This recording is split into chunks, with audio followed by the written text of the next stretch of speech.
बिस्मिल्लाहिर्रहमानिर्रहीम। दोस्तों अस्सलाम वालेकुम। अल्लाह ताला ਤੁਹਾਨੂੰ ਤੇ ਸਾਨੂੰ ਸਿਹਤ ਤੇ ਤੰਦਰੁਸਤੀ ਵਾਲੀ ਅੱਛੀ ਜ਼ਿੰਦਗੀ ਦੇਵੇ। ਆਮੀਨ ਸੁਮਾ ਆਮੀਨ। ਔਰ ਅੱਲਾਹ ਤਾਲਾ ਅੱਗੇ ਇਹ ਵੀ ਦੁਆ ਹੈ ਕਿ ਸਾਡੇ ਤੇ ਤੁਹਾਡੇ ਘਰਾਂ ਦੇ ਵਿੱਚ ਅੱਲਾਹ ਤਾਲਾ ਖੁਸ਼ੀਆਂ ਦੇ ਡੇਰੇ ਪਾ ਦੇਵੇ। ਦੋਸਤੋ ਅੱਜ ਮੈਂ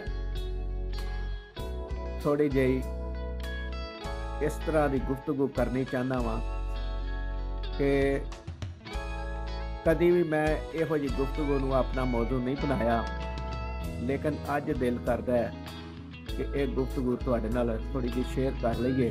ਦੋਸਤੋ ਅਸੀਂ ਜਦੋਂ ਸਕੂਲ ਪੜ੍ਹਦੇ ਸੀ ਤੇ ਉਸ ਵਕਤ ਸਾਡੇ ਇੱਕ ਉਸਤਾਦ ਸਨ, ਉਹ ਇਹ ਗੱਲ ਆਉਂਦੇ ਹੁੰਦੇ ਸਨ ਕਿ ਜਿਸ ਬੱਚੇ ਨੇ ਮੈਨੂੰ ਸਵਾਲ ਨਹੀਂ ਕਰਨਾ ਉਹ ਮੇਰੇ ਕਲਾਸ ਦੇ ਵਿੱਚ ਨਾ ਆਏ ਕਰੇ, ਕਿਉਂਕਿ ਜਦੋਂ ਤੱਕ ਤੁਸੀਂ ਸਵਾਲ ਨਹੀਂ ਕਰੋਗੇ ਉਦੋਂ ਤੱਕ ਤੁਹਾਡੇ ਇਲਮ ਵਿੱਚ ਇਜ਼ਾਫਾ ਨਹੀਂ ਹੋ ਸਕਦਾ।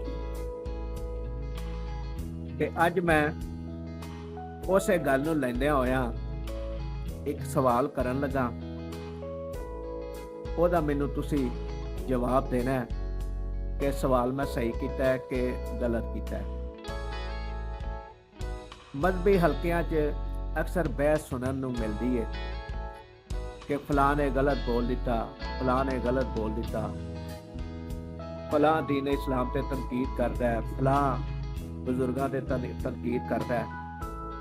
ਲੇਕਿਨ ਉਹਦੀ ਜਿਹੜੀ ਵਜ੍ਹਾ ਤਨਕੀਦ ਕਰਨ ਦੀ ਜਾਂ ਜਿਹੜਾ ਵੀ ਬੰਦਾ ਤਨਕੀਦ ਕਰਦਾ ਹੈ ਉਹਨੂੰ ਕਦੀ ਵੀ ਕਿਸੇ ਨੇ ਲੱਭਣ ਦੀ ਕੋਸ਼ਿਸ਼ ਨਹੀਂ ਕੀਤੀ ਕਿ ਉਹ ਕਿਸ ਵਜ੍ਹਾ ਤੋਂ ਤਨਕੀਦ ਕਰਦਾ ਹੈ। ਤਹਿਕੀਕ ਕਰਨ ਦੀ ਕਦੀ ਕਿਸੇ ਨੇ ਕੋਸ਼ਿਸ਼ ਕੀਤੀ ਕਿ ਉਹਦੇ ਤਨਕੀਦ ਕਰਨ ਦੀ ਵਜ੍ਹਾ ਕੀ ਹੈ। ਦੋਸਤੋ ਇਹ ਹੀ ਅੱਜ ਦਾ ਮੇਰਾ ਸਵਾਲ ਹੈ ਔਰ ਇਹਦਾ ਹੀ ਅਸੀਂ ਅੱਜ ਜਵਾਬ ਲੱਭਾਂਗੇ। ਤੁਸੀਂ ਵੀਡੀਓ ਸੁਣਿਆ ਜੇ ਗੌਰ ਦੇ ਨਾਲ। ਚੈਨਲ ਨੂੰ ਅਗਰ ਸਬਸਕ੍ਰਾਈਬ ਨਹੀਂ ਕੀਤਾ ਤਾਂ ਚੈਨਲ ਨੂੰ ਸਬਸਕ੍ਰਾਈਬ ਕਰ ਲਿਆ ਜੇ, ਤਾਂ ਕਿ ਅਸੀਂ ਜਿਹੜੀ ਕੋਈ ਮਾਲੂਮਾਤੀ ਗੁਫ਼ਤਗੂ ਕਰੀਏ ਉਹਦਾ ਤੁਹਾਨੂੰ ਵੀ ਫਾਇਦਾ ਹੋਵੇ ਤੇ ਸਾਨੂੰ ਵੀ ਫਾਇਦਾ ਹੋਵੇ। ਦੋਸਤੋ ਸੋਸ਼ਲ ਮੀਡੀਆ ਦੇ ਉੱਤੇ ਤੁਸੀਂ ਅਕਸਰ ਦੇਖਿਆ ਕਿ ਬਹਿਸੋ ਮੁਬਾਹਸਾ ਚੱਲਦਾ ਕਿਸ ਗੱਲ ਤੇ ਕਿ ਇੱਕ ਮਿਰਜ਼ਾ ਸਾਹਿਬ ਨੇ ਉਹ ਸਵਾਲ ਪੈਦਾ ਕਰਦੇ ਨੇ, ਉਹ ਗੁਫ਼ਤਗੂ ਇਸ ਤਰ੍ਹਾਂ ਦੀ ਕਰ ਦਿੰਦੇ ਨੇ ਕਿ ਜਿਹਦੇ ਉੱਤੇ ਬਹਿਸ ਮਜ਼ਹਬੀ ਹਲਕਿਆਂ 'ਚ ਸ਼ੁਰੂ ਹੋ ਜਾਂਦੀ ਹੈ। ਲੇਕਿਨ ਉਹ ਸਵਾਲ ਕਿਉਂ ਕਰਦਾ ਹੈ, ਉਹਨੂੰ ਕਿਉਂ ਮੌਕਾ ਮਿਲਦਾ ਹੈ, ਇਹ ਕਦੀ ਕਿਸੇ ਨੇ ਨਹੀਂ ਸੋਚਿਆ। ਸਾਡੇ ਕਈ ਐਸੇ ਸਾਹਿਬ ਇਲਮ ਮਿੰਬਰ ਰਸੂਲ ਤੇ ਬਹਿ ਕੇ ਵਾਜ਼ ਕਰਦੇ ਨੇ, ਇੱਕ ਜਗ੍ਹਾ ਵਾਜ਼ ਕਰਦੇ ਨੇ ਤੇ ਦੂਸਰੀ ਜਗ੍ਹਾ ਜਾ ਕੇ ਉਹ ਭੁੱਲ ਜਾਂਦੇ ਨੇ ਕਿ ਮੈਂ ਪਿਛਲੀ ਜਗ੍ਹਾ ਤੇ ਜਿਹੜਾ ਵਾਜ਼ ਕੀਤਾ ਸੀ, ਬਿਆਨ ਕੀਤਾ ਸੀ, ਉਹ ਹੁਣ ਮੈਂ ਜਿਹੜਾ ਕਰਨ ਲੱਗਾ ਉਹਦਾ ਫਰਕ ਤੇ ਨਹੀਂ ਆਏਗਾ।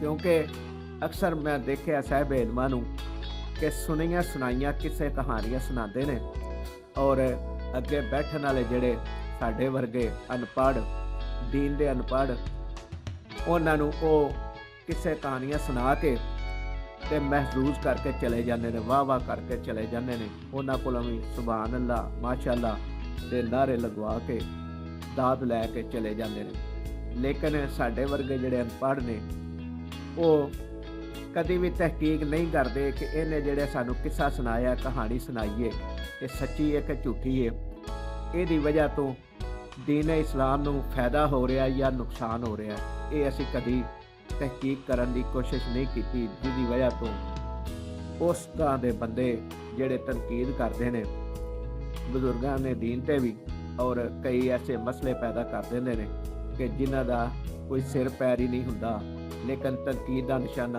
ਉਹ ਬੰਦਾ ਬਣਾ ਦਿੰਦਾ। ਉਹਦੀ ਵਜ੍ਹਾ ਮੈਂ ਜਿਹੜੀ ਸਮਝਦਾ ਉਹ ਇਹ ਹੀ ਹੈ ਕਿ ਜਿਹੜੇ ਘੱਟ ਇਲਮ ਵਾਲੇ ਮਿੰਬਰਾਂ ਤੇ ਕਾਬਜ਼ ਹੋ ਗਏ ਨੇ, ਮਿੰਬਰੇ ਰਸੂਲ ਤੇ ਕਾਬਜ਼ ਹੋ ਗਏ ਨੇ ਔਰ ਕਿਸੇ ਕਹਾਣੀਆਂ ਤੋਂ ਇਲਾਵਾ ਉਹਨਾਂ ਨੂੰ ਕੁਝ ਆਉਂਦਾ ਹੀ ਨਹੀਂ, ਉਹਨਾਂ ਨੂੰ ਇਹ ਸਮਝ ਆਉਂਦੀ ਨਹੀਂ ਕਿ ਮੈਂ ਪਿਛਲੀ ਸਟੇਜ ਦੇ ਉੱਤੇ ਜਿਹੜੀ ਗੱਲ ਕੀਤੀ ਔਰ ਇਹ ਸਟੇਜ 'ਤੇ ਜਿਹੜੀ ਮੈਂ ਗੱਲ ਕਰਨ ਲੱਗਾ ਉਹਦੇ ਮੁਤਸਾਦਮ ਤੇ ਨਹੀਂ। ਮਸਲਨ ਮਿਸਾਲ ਦੇ ਤੌਰ 'ਤੇ ਇੱਕ ਮੈਂ ਗੱਲ ਕਰਨਾ ਕਿ ਇੱਕ ਸਾਹਿਬ ਇਲਮ ਨੇ ਇੱਕ ਜਗ੍ਹਾ ਤੇ ਬਿਆਨ ਕੀਤਾ ਕਿ ਫਲਾਂ ਸਹਾਬੀ ਨੇ 600 ਸਾਲ ਉਮਰ ਪਾਈ। और ਉਹਦੀ मैं दूसरी जगह ਤੇ दूसरी वीडियो देखी ਤੇ ਉਸ ਜਗ੍ਹਾ ਤੇ ਉਹਨੇ ਕਿਹਾ ਕਿ 700 ਸਾਲ। ਹੁਣ ਦੇਖੋ ਇੱਕੋ ਹੀ ਵਾਕਿਆ ਹੈ, ਇੱਕੋ ਹੀ ਬੰਦੇ ਦਾ ਨਾਂ ਹੈ ਤੇ ਲੇਕਿਨ ਇੱਕ ਜਗ੍ਹਾ ਉਹਨੇ 600 ਸਾਲ ਕਹਿ ਦਿੱਤਾ, ਇੱਕ ਜਗ੍ਹਾ 700 ਸਾਲ ਕਹਿ ਦਿੱਤਾ। ਇਹਦੀ ਤਫਸੀਲੀ ਵੀਡੀਓ ਮੈਂ ਕਿਸੇ ਵੇਲੇ ਕਰਾਂਗਾ ਔਰ ਉਹਦੇ ਵਿੱਚ ਕੋਸ਼ਿਸ਼ ਕਰਾਂਗਾ ਕਿ ਦੋਨਾਂ ਵੀਡੀਓ ਦੇ ਜਿਹਦੇ 'ਚ 600 ਸਾਲ ਕਿਹਾ ਔਰ 700 ਸਾਲ ਕਿਹਾ ਉਹ ਵੀ ਕਲਿੱਪ ਮੈਂ ਤੁਹਾਨੂੰ ਸੁਣਾ ਦਿਆਂ, ਕਿਉਂਕਿ ਇਸ ਵਕਤ ਤੇ ਸਿਰਫ ਮੈਂ ਜਿਹੜਾ ਨਾ ਇੱਕ ਹਵਾਲੇ ਦੇ ਤੌਰ ਤੇ ਗੱਲ ਕੀਤੀ ਹੈ, ਜਿਹਦੀ ਵਜ੍ਹਾ ਤੋਂ ਮੈਂ ਨਾ ਉਸ ਸਾਹਿਬ ਇਲਮ ਦਾ ਨਾਂ ਲਿਆ, ਨਾ ਜ਼ਿਕਰ ਕੀਤਾ ਔਰ ਨਾ ਹੀ ਇਸ ਤਰ੍ਹਾਂ ਦੀ ਕੋਈ ਗੁਫ਼ਤਗੂ। ਤੇ ਗੱਲ ਕਰਨ ਦਾ ਮਕਸਦ ਇਹ ਵੇ, ਸਿਰਫ ਇੰਨਾ ਕੁ ਮਕਸਦ ਹੈ ਕਿ ਜਿਹੜੇ ਲੋਕੀ ਦੀਨ ਇਸਲਾਮ ਦੇ ਉੱਤੇ ਤਨਕੀਦ ਕਰਦੇ ਨੇ ਜਾਂ ਜਿਨ੍ਹਾਂ ਨੂੰ ਤਨਕੀਦ ਦਾ ਮੌਕਾ ਮਿਲਦਾ ਹੈ ਜਾਂ ਲੋਕਾਂ ਨੂੰ ਗੁੰਮਰਾਹ ਕਰਨ ਦਾ ਮੌਕਾ ਮਿਲਦਾ ਹੈ, ਉਹ ਇਹਨਾਂ ਲੋਕਾਂ ਦੀ ਵਜ੍ਹਾ ਤੋਂ ਉਹਨੂੰ ਮਿਲਦਾ ਹੈ।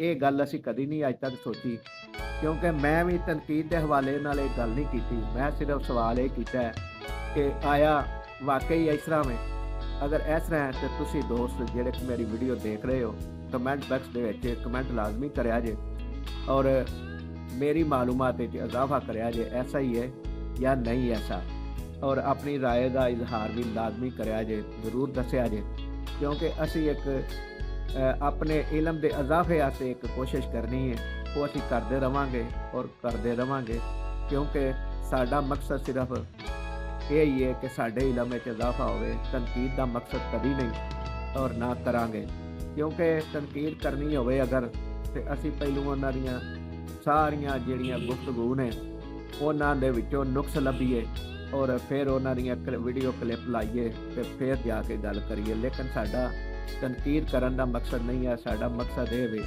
कि तुहाडे नाल गुफ्तगू की जाए, तुहाडे नाल आम कलाम होया जाए और जिहड़ी असल गल है ਉਹ ਤੁਸੀਂ ਸਾਨੂੰ ਦੱਸ ਦਿਓ, ਤਾਂ ਕਿ ਅਗਰ ਤੁਹਾਡੇ ਤੋਂ ਇਲਾਵਾ ਹੋਰ ਕਿਸੇ ਦੋਸਤ ਨੂੰ ਵੀ ਇਹਦਾ ਇਲਮ ਨਹੀਂ ਹੈ ਤੇ ਉਹਦੇ ਇਲਮ ਵਿੱਚ ਵੀ ਇਜ਼ਾਫਾ ਹੋ ਜਾਏ।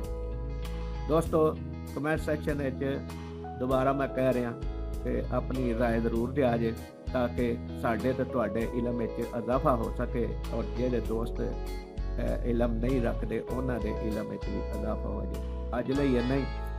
ਵੀਡੀਓ ਨੂੰ ਲਾਈਕ ਕਰਿਆ ਜੇ, ਸ਼ੇਅਰ ਕਰਿਆ ਜੇ, ਚੈਨਲ ਨੂੰ ਸਬਸਕ੍ਰਾਈਬ ਕਰਿਆ ਜੇ, अपने प्यारियां दा बहुत सारा ख्याल रखा जे। मुल्क पाकिस्तान वास्ते दुआ कराया जे कि अल्लाह ताला मुल्क पाकिस्तान नूं हसदा वसदा रखे और ता दुनिया कायम दायम रखे। पाकिस्तान जिंदाबाद, पाकिस्तान पाइंदाबाद। अल्लाह निगहबान।